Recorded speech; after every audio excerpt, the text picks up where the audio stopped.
Ujat amahoro y'Imana akomeze kubana namwe inshuti bakunzi ba Ego Stamina TV. Uyu munsi rero tukaba tugiye kunyarukira mu Bwongereza. Guverinoma y'Ubwongereza iravugwaho gutegura umugambi wo kohereza Ukraine intwaro karundura zishobora kuzatuma Perezida Vladimir Putin w'Uburusiya arakara bikomeye mu gihe akomeje ibitero kuri Ukraine.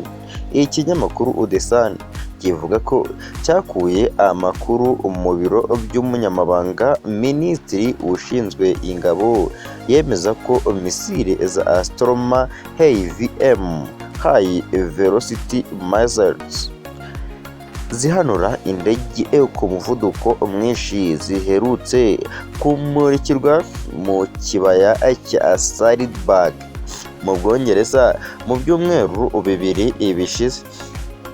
Ngo nta kindi iri murika ryakorerwaga keretse kunoza imyiteguro yo kohereza izi misile zikoreshwa n'ibifaru n'indege z'intambara muri Ukraine.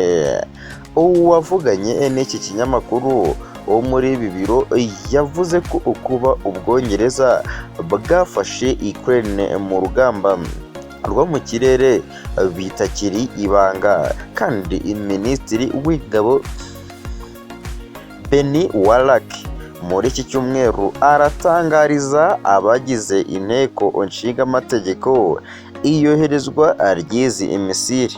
Yagize ati nta banga ririmo ko Ubwongereza bwiyemeje gufasha Ukraine mu rugamba rwo mu kirere.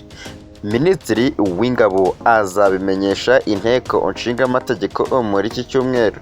Muri intambara igiye kumara amezi abiri, Ubwongereza bwari busanzwe bwaremeye guha Ukraine intwaro zirimo intoya izirasa kure zizwi nka long range air trains ndetse n'imodoka z'intambara.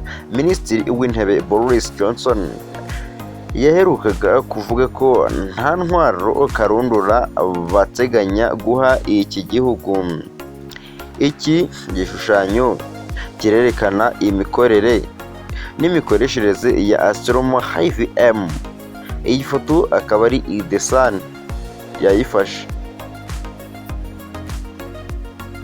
Boris Johnson niwe umuyobozi wo mu bihugu bikomeye bihanganye n'Uburusiya wageze muri Ukraine mu gihe iyi ntambara iri kuba.